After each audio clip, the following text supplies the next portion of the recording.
Hello student, so welcome back to YouTube channel student बनर और आपको स्वागत है। ठीक है, तो आज मैं आपको वैल्यूएशन एक्सलेशन चैप्टर से एक मोस्ट इम्पोर्टेंट क्वेश्चन फिर लेके आऊँ। उससे पहले आपको एक चीज़ और बता दूँ, आज से मैं आपको स्टार्टिंग कर रहा हूँ ऐसे क्वेश्चंस की जो कि आपके बहुत इंपॉर्टेंट है। अनसोल्ड पेपर उठा के मैं आपको कराऊंगा, जो कि सैम्पल्स पेपर से होंगे, जो बिल्कुल निचोड़ आएगा आपको आपके क्वेश्चंस के, बहुत ही ज़्यादा इंपॉर्टेंट आपके लिए होंगे। वो मैं आज से स्टार्ट कराऊंगा, वो भी आप वीडियो जरूर देखें। मैं 8 या 9 बजे के लगभग अपलोड करूँगा उसको। बहुत ही इंपॉर्टेंट है, बहुत ही ज़्यादा इंपॉर्टेंट। अगर वो चीज़ आप लास्ट टाइम करते हैं तो मैं मानता हूँ फुल में फुल आप मार्क्स वहाँ पे ले सकते हैं। तो ये चैप्टर मैकेनिक्स में आपको 1-2 चैप्टर और कराऊंगा, फिर आपकी मैकेनिक्स कंप्लीट हो जाएगी। ऑलरेडी मैंने आपको 3-4 चैप्टर करा दिए हैं। ठीक है, तो बात करता हूँ इसकी। तो इसमें कहा गया है कि the velocity of A particle along and perpendicular. तो मेरे एलोंग एंड परपेंडिकुलर मैंने आपको पहले बताया था। जब कोई वस्तु एलोंग होती है तो एलोंग का मतलब होता है रेडियल वेलोसिटी या रेडियल एक्सेलरेशन। जहाँ वेलोसिटी दी है वो रेडियल वेलोसिटी हो जाएगी, जहाँ आपका एक्सेलरेशन दिया है वहाँ रेडियल एक्सेलरेशन हो जाएगा। परपेंडिकुलर का मतलब होता है ट्रांसवर्स। ठीक है, ट्रांसवर्स एक्सेलरेशन या transverse velocity to the radius vector. तो वेक्टर की बात हो तो वेक्टर है यहाँ पर आर लेमडा, तो रेडियस वेक्टर आपका क्या लेमडा आर है एंड म्यू थीटा है। Find the part and show that the acceleration along and perpendicular. तो एलोंग एक्सेलरेशन आपको निकालना है। एक्सेलरेशन किसका है? एलोंग मतलब रेडियल एक्सेलरेशन निकालना है और परपेंडिकुलर मतलब ट्रांसवर्स एक्सेलरेशन फाइंड करना है यहाँ पे। टू द रेडियस वेक्टर के आर लेमडा स्क्वायर माइनस की mu square theta square upon R and mu theta lambda plus mu upon R respectively. ये आपको सॉल्व करना है। ठीक है, बहुत ही ज़्यादा नॉर्मल क्वेश्चन है और ये आपके ऐसे क्वेश्चन नॉर्मली आते हैं सभी यूनिवर्सिटी में। अब देखो क्वेश्चन में क्या गया, क्वेश्चन में क्या लिखेंगे, गिवन दैट क्वेश्चन में दिया है कि रेडियल वेलोसिटी आपकी लेमडा आर है। तो रेडियल वेलोसिटी, और रेडियल वेलोसिटी मैंने क्या बताई थी आपको, रेडियल वेलोसिटी बताई थी आपको D are upon D T equal to lambda R आपको दे रखी है। इक्वेशन फर्स्ट मैंने इसको मान लिया। ट्रांसवर्स वेलोसिटी आपको क्वेश्चन में दे रखी है। ट्रांसवर्स का मतलब परपेंडिकुलर ट्रांसवर्स वेलोसिटी जो कि आपकी होती है R D theta upon D T equal to आपको दे रखी है म्यू थीटा। इक्वेशन मैंने सेकंड मान लिया। ठीक है, मैंने इक्वेशन फर्स्ट, इसको इक्वेशन सेकंड मान लिया। अब कहो दोनों इक्वेशन को डिवाइड करना है, तो डिवाइड करना है आपको फर्स्ट अपॉन सेकंड से। तब आप डिवाइड फर्स्ट अपॉन सेकंड करेंगे तो हो जाएगा डी आर अपॉन, ठीक है अपॉन में डी टी है, इसकी डी टी है, तो डी डी टी हम कैंसिल कर सकते हैं, नीचे लिखेंगे directly r D theta equal to lambda r upon का mu theta. Okay, equal to इसको कर लेंगे, देखिए म्यू के नीचे अपॉन में लेमडा लेंगे, तो म्यू अपॉन लेमडा, ठीक है, इंटू डी आर अपॉन, देखिए आर है इधर जाएंगे आर स्क्वायर हो जाएगा equal to D theta. Okay, तो ये हमने क्या कर लिया कि चेंजिंग कर ली कि हमने डी थीटा की वैल्यू यहाँ से निकाल ली। तो डी थीटा यहाँ से हम निकालेंगे तो आर आपके इधर जाएगा तो आर स्क्वायर हो जाएगा, ये अपॉन में डी आर जो आपका है वो अपॉन में आ जाएगा। ठीक है, और म्यू अपॉन लेमडा इस टाइप से लिख सकते हैं, म्यू आपकी ये अपॉन में लेमडा, इसको हमने चेंज कर दिया, मतलब इसको ऊपर ले गए, इसको नीचे ले गए, इसको नीचे निकाल कर हम डी थीटा की वैल्यू यहाँ से फाइंड कर ली। तो mu upon lambda into D are upon R square equal to हमारा डी थीटा निकल के आ गया। अब ऑन इंटीग्रेशन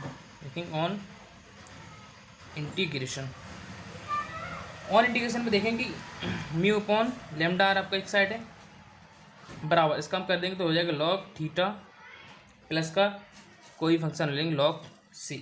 ठीक है, म्यू अपॉन लेमडा आर आपका चल रहा है कॉमन में है आपका, और लॉग सी अपॉन थीटा, इसको हम माइनस का लेंगे, माइनस का लॉग सी लेंगे क्योंकि हमें सी अपॉन थीटा की वैल्यू निकालनी है, सॉरी सी अपॉन थीटा की पोजीशन को मिला लेके आना है उसको।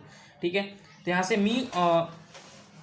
Mu upon lambda R equal to log C upon theta आपका निकल के आ गया।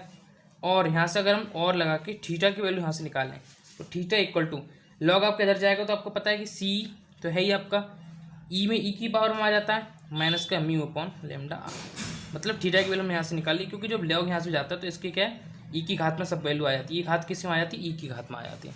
ओके, ये चीज़ आपको पहले की पता होगी। अब हमने क्या है थीटा की वैल्यू यहाँ से निकाल ली। अब रेडियल एक्सेलरेशन आपको निकालना है, रेडियल एक्सेलरेशन आपको फॉर्मूला बताया था कि डी अपॉन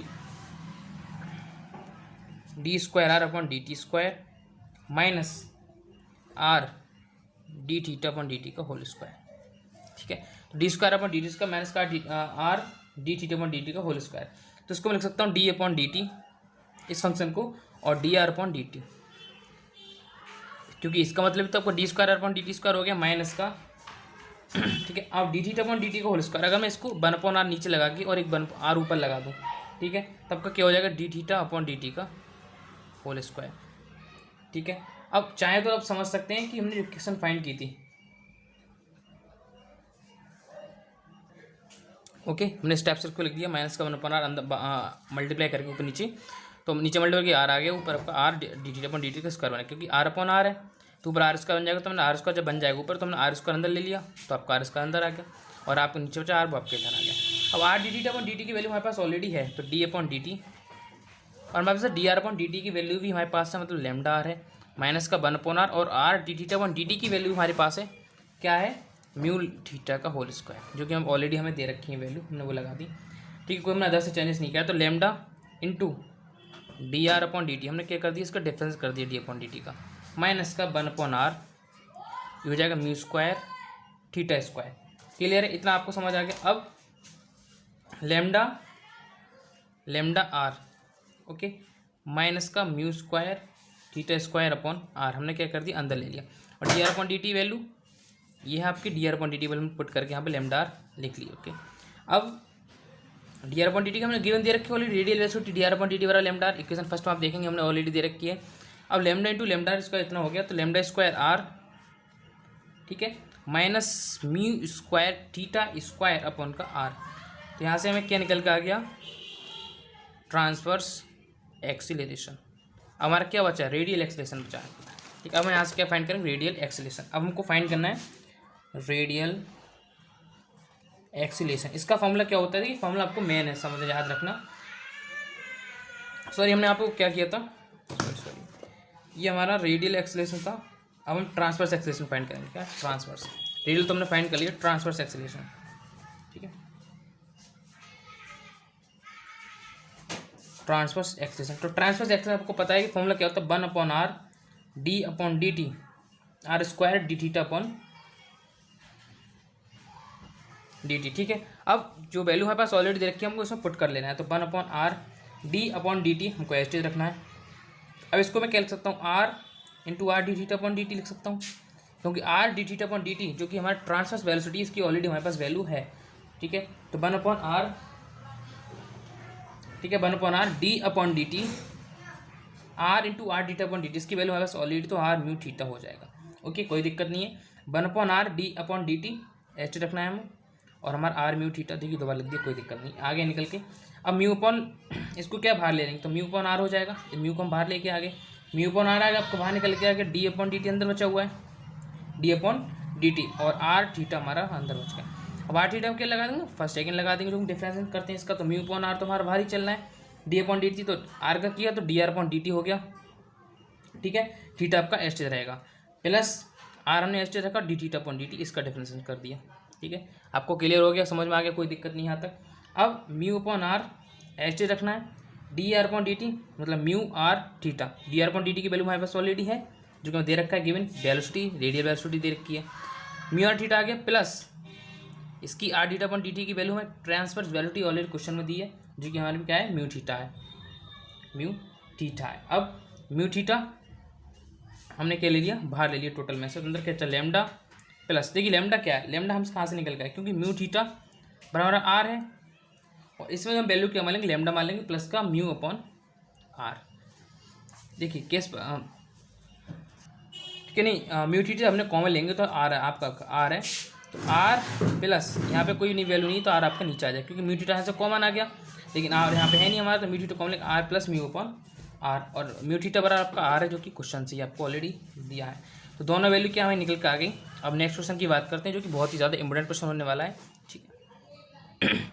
देखिए नेक्स्ट क्वेश्चन की बात करें, जो कि आपका शॉर्ट क्वेश्चन में काफ़ी बार पूछा गया है कि इफ़ द एंगुलर वेलोसिटी, देखिए काफ़ी कन्फ्यूजन रखना पड़ता है कि एंगुलर वेलोसिटी पूछी है या एंगुलर आपका एंगुलर में velocity of a point moving in a plane curve be constant about a fix origin, तो so that the transverse acceleration, हमें क्या फाइंड करें इसमें, ट्रांसवर्स एक्सीलरेशन फाइंड करना is each perpendicular to r, ठीक है। तो देखिए इन्होंने कहा है कि और फिर each point moving in a plane. अब देखो एंगुलर वेलोसिटी क्या होती है आपकी, एंगुलर वेलोसिटी, तो एंगुलर वेलोसिटी का मतलब D theta upon D T में क्या है, कांस्टेंट दे रखी है, ठीक है। अब कांस्टेंट को अगर हम मान के चल रहे हैं, यू कांस्टेंट दे रखा है हमारा, तो आपकी रेडियस क्या निकल आएगी यहाँ से, कांस्टेंट में है तो आपकी यू आ जाएगी निकल के, ठीक है। आपको इतना बात समझ में आ गई। अब D theta upon D T equal to constant हम म्यू मान के चल रहे हैं, कांस्टेंट पद है हमारा। अब फाइंड क्या करें, ट्रांसवर्स एक्सेलरेशन इसमें पूछा है, क्या पूछा है, ट्रांसवर्स एक्सेलरेशन। देखिए सभी इंपॉर्टेंट क्वेश्चन करा रहा हूँ आपको, कोई भी आपके बुक से करने की जरूरत नहीं है, जितने मैं क्वेश्चन आपको करा रहा हूँ आप सब एक क्वेश्चन कल ही सब आपको आ जाएंगे। ट्रांसवर्स एक्सेलरेशन की फॉर्मूला आपको बताते हैं 1/r d/dt r² dt/dt, ठीक है, इतना आपको पता है। तो 1/r d/dt r² dt/dt r² dt/dt की वैल्यू हमको म्यू हमने कांस्टेंट ऑलरेडी मान ली है। ओके, तो 1/r बाहर चल रहा है आपका, म्यू हमने बाहर ले लिया, कांस्टेंट पद है। r² जब हमने किया तो r² का क्या हो जाएगा, 2r हो जाएगा, एक हाथ आ गया तो एक हाथ कम हो जाएगा डिफ्रेंसिएशन में, तो r² का डिफ्रेंसिएशन 2r इंटू r का जब किया तो dr/dt हमारा बन गया। अब μ/r ये वाला पद पूरा इंटू 2r और dr/dt, ठीक है, r से हम क्या r कैंसिल कर सकते हैं, कोई दिक्कत नहीं है। तो यहाँ से कितना टी क्यू बन गया, टी ट्यू म्यू और dr/dt जो हमारा रेडियस है इसको हमने ऑलरेडी क्या मान रखा है, यू मान रखा है, dr/dt और रेडियस मान रखा है, यू ऑलरेडी मान रखा है, 2 म्यू यू हो जाएगा, ठीक है। तो आपके यहाँ देख सकते हैं कि ट्रांसवर्स एक्सेलरेशन जो था, ट्रांसवर्स एक्सेलरेशन जो था तो किसके प्रोपोर्शनल निकल के आ गया, रेडियल वेलोसिटी के, और रेडियल वेलोसिटी हमने क्या मानी है, म्यू मान रखी है, ठीक है। तो इतने से मतलब था, म्यू से मतलब था यू, तो हमने खैर मान के चले तो इसलिए मान लिया, यू निकाल लिया, भले कोई दिक्कत नहीं थी, आपसे माइंड से भी काम चला सकते हैं, ठीक है। तो हमारे निकल के आ गया कि ट्रांसफर जो एक्सेलरेशन आपका किसका, रेडियल वेलोसिटी के प्रोपोर्शनल आ गया। अभी नेक्स्ट क्वेश्चन आपको एक और है कि a point p describes with a constant angular velocity, एक पॉइंट आपका कांस्टेंट वेलोसिटी के डिस्क्राइब करता है, वेलोसिटी अबाउट ओ ओरिजिन के about the equiangular spiral r e theta ये आपको दे रखा है, being the pole of the spiral obtain the radial and transverse acceleration of p, तो आपको radial and transverse acceleration P का फाइंड करना है, ठीक है। तो एंगुलर वेलोसिटी आपको कांस्टेंट दे रखी है, इसका मतलब डी थीटा/dt कांस्टेंट म्यू हमने मान ली, ठीक है। सेम क्वेश्चन जैसा हमने लास्ट बार किया, सेम क्वेश्चन वही है, और r/r ई थीटा जो इक्वेशन में दे रखी है, r theta r/r e theta into a, ये हमारा कांस्टेंट, कोई दिक्कत नहीं, हम ई मान लेते हैं। इसका हमने क्या, इसका डिफरेंस किया तो r बराबर ए है आपके साथ में, dr/r a constant e theta into इसका किया तो डी थीटा/dt आ गया। अब बराबर a e theta u into mu, हमने क्या लिख लिया, इसका पद ले लिया, डी थीटा/dt कांस्टेंट हमने लिख लिया म्यू, ओके। अगेन डिफरेंशिएशन किया तो d²r/dt² बार ए थीटा म्यू डी थीटा/dt आ गया, और इसको हम लिखते हैं ए ई थीटा, और डी थीटा/dt की वैल्यू दोबारा कितनी है, म्यू आ जाएगी, तो दोबारा कितना हो जाएगा, म्यू² आपका बन जाएगा, ओके। तब आपको क्या, रेडियल एक्सेलरेशन और ट्रांसवर्स एक्सेलरेशन फाइंड करना है, कोई दिक्कत नहीं, छोटा सा मामूली से क्वेश्चन है। तो रेडियल एक्सेलरेशन का फॉर्मूला आपको पता है कि d²r/dt² माइनस का r डी थीटा/dt का होल स्क्वायर बराबर 0, ओके, क्योंकि रेडियल एक्सेलरेशन 0 बराबर दे रखा है, कोई दिक्कत नहीं, 0 नहीं लगाएंगे फिर कोई दिक्कत नहीं है, क्योंकि हमें करना है ना, वहाँ पे ऑलरेडी दिया है कि transfer acceleration, radial acceleration, transfer acceleration find करना है पोल का। तो d²/dt² माइनस का r डी थीटा/dt का होल स्क्वायर बराबर 0, देन हमने क्या वैल्यू पुट की, ए थीटा म्यू स्क्वायर माइनस का ए थीटा म्यू स्क्वायर बराबर 0, तो हमारे दोनों क्या वैल्यू कैंसिल होंगे, 0 आ गया, तो रेडियल एक्सेलरेशन हमारा कितना, 0 निकल के आ गया। अब हमें ट्रांसवर्स एक्सेलरेशन फाइंड करना है। ट्रांसवर्स एक्सेलरेशन का फॉर्मूला क्या होता है आपका, 1/r d/dt r² D थीटा/dt, okay. तो 1/r d/dt r² डी थीटा/dt का फॉर्मूला लगा के 1/r d/dt और r² e to theta into mu बराबर 1/a e थीटा, और इसको हमने a² e2 theta into theta, और इसको क्या लिख लिया, म्यू इंटू डी थीटा/dt लिख लिया। इसका हमने क्या कर दिया, ओनली डिफरेंशिएट कर दिया, तो आपके कांस्टेंट पद है, लेकिन डी थीटा/dt ई की बार 2 थीटा का एक बार 2 थीटा रहेगा, और थीटा करेंगे तो एक D mu into D theta upon आपका dt आ जाएगा, क्योंकि थीटा का आपका डिफरेंस होगा डी थीटा/dt। देन हमारा क्या बन गया, 2 म्यू स्क्वायर अपॉन आर निकल कर गया। तो हमने क्या किया, इसमें रेडियल और ट्रांसफर एक्सेलरेशन दोनों हमने यहाँ पे फाइंड कर लिया, और क्वेश्चन में क्या सभी लगभग 3 से क्वेश्चन पे कर लिए। तो आपसे रिक्वेस्ट यही रहती है चैनल को सब्सक्राइब, वीडियो को शेयर करने की, और लास्ट में आपको आज लेने वाला मैं आपको बताया था कि सभी इंपॉर्टेंट क्वेश्चन की वीडियो आज मैं अपलोड करूँगा, वो आप जरूर से जरूर आकर देख लें। तो इसमें सब कुछ ही क्वेश्चन आपके बचे हुए हैं, वो भी मैं जल्दी से कंप्लीट करा के आपको दे दूँगा, और सब आपको जितने भी क्वेश्चन आपके सभी इंपॉर्टेंट आप यही सब करते हैं तो आपको कोई भी अदर की जरूरत आवश्यकता नहीं पड़ेगी।